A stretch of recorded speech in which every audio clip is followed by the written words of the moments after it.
trying to make it as a artist, a musician. I really want to talk to the musicians. It's super challenging. It's super challenging. I have a video where I know I talk about it's all in your mind, but man, for me, I dedicated like my youth learning how to play instruments, piano, guitar. I was writing since the fourth grade.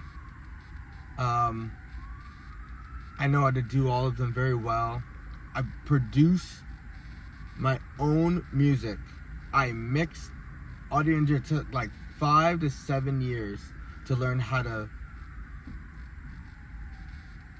mix my music. Took a lot of time.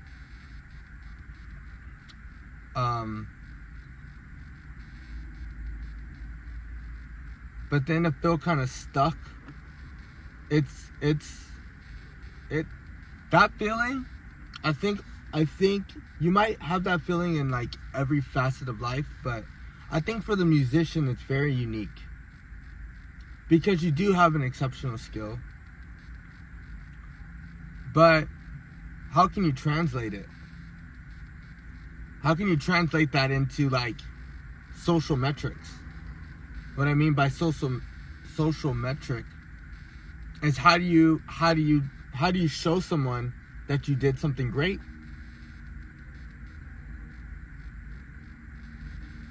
Like how do you do that? As a musician, you can show them a song, but what if they're not even into that genre? How do you impress your family?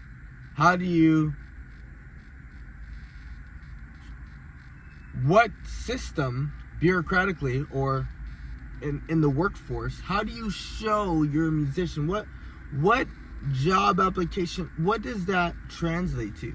It's a very unique dilemma.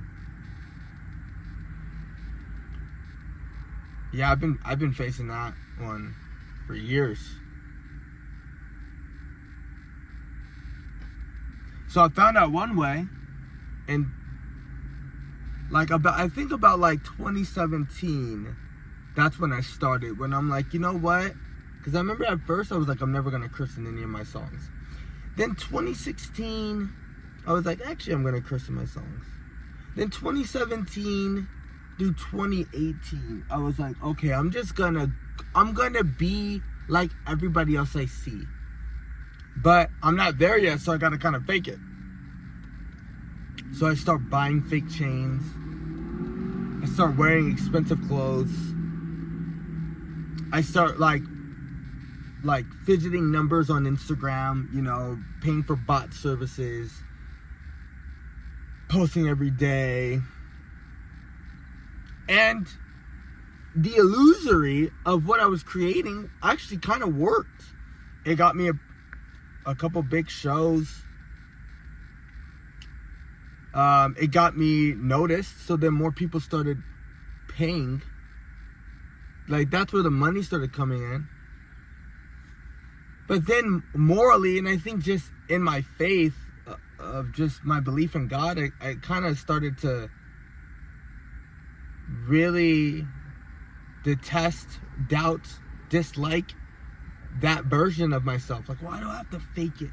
I remember you saying, why do I have to fake it? Like, I'm somebody I'm not. Why do I have to do that just to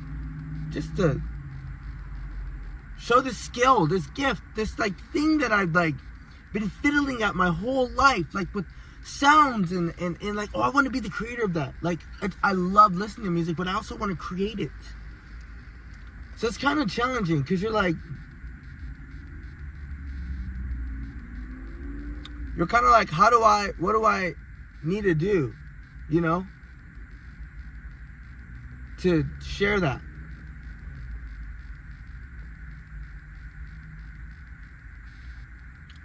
So to the musicians, I've seen all these different things, like Fiverr, Upwork, all this stuff. Bro, I got years of like portfolios, years of producing for people, years of writing my own stuff, music all over the place. I get credit for it, some I don't get credit for, all over the place. And you're looking at a Fiverr, Upwork and stuff, you're just like, gosh, dang, how do I condense what I've done into a portfolio? How do I show people? It can be very discouraging, and you can be tempted to give up. I'm just gonna say, don't give up. And I'm gonna say the same, that creative part of your brain that's operating, that's encouraging you to do all this crazy stuff, spend so much time, late nights, like super late nights, early mornings, like losing sleep, still working a regular job, all that's fueling this desire and passion for the musical arts.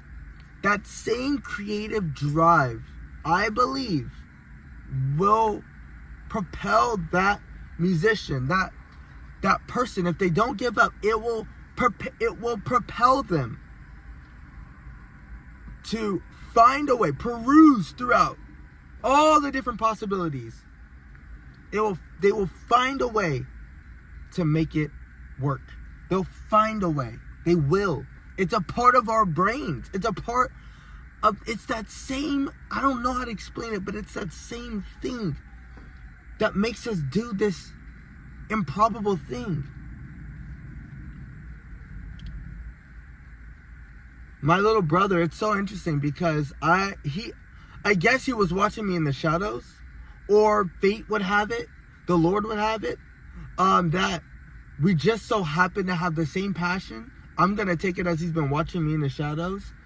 I remember one day, I didn't know he did music or liked music or was into music at all. I remember one day, I think when I was still in college, he was like, oh, I've been writing a little bit. I was like, okay, sure. Show me. It's like a song. Like he said, oh, I have a song I made. I was like, okay, cool. Like, whatever, awesome, cool. Everybody has a song they can make. AI has songs you can make. No. The dude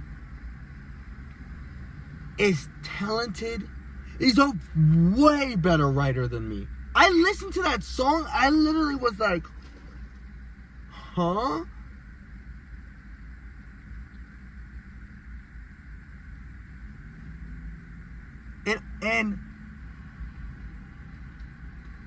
And the beats that he makes, they're so good. I produce all my stuff. They're so good. I was like, can you make a beat like this for me? I know I can, but I think you're better at producing than me. I think you're better at writing than me. His name is Matthew Johnson. But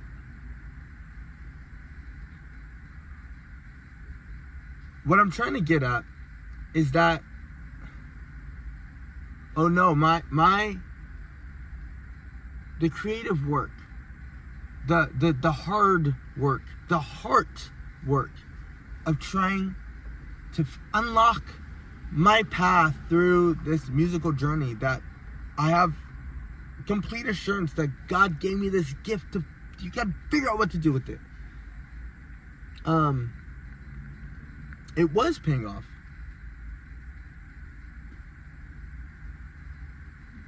It was paying off. I got to see somebody's entire life be transformed and helped and inspired by my efforts.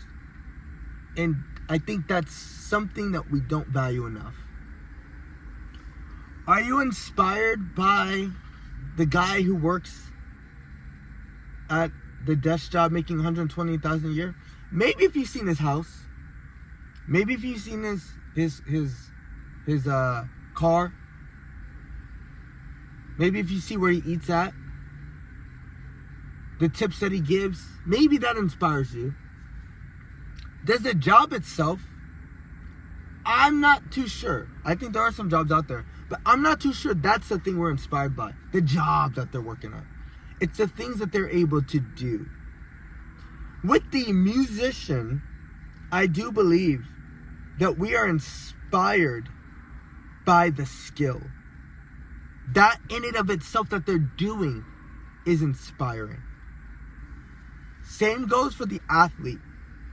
You can look at, just go to a regular, NBA size hoop and just look up at it and think, oh my gosh, I watch people who literally are jumping and they're slamming this thing with two hands, one hand from the free throw, like just a step above the free throw line. They're jumping from there and dunking it.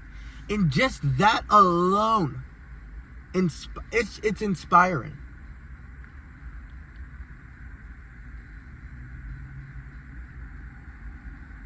So it is paying off to the musician. It is paying off. But it is hard. And you can't give up. You can't give up. And actually what I would say this, not to everybody, but I would challenge the musician in this. I would say, as long as you can mentally,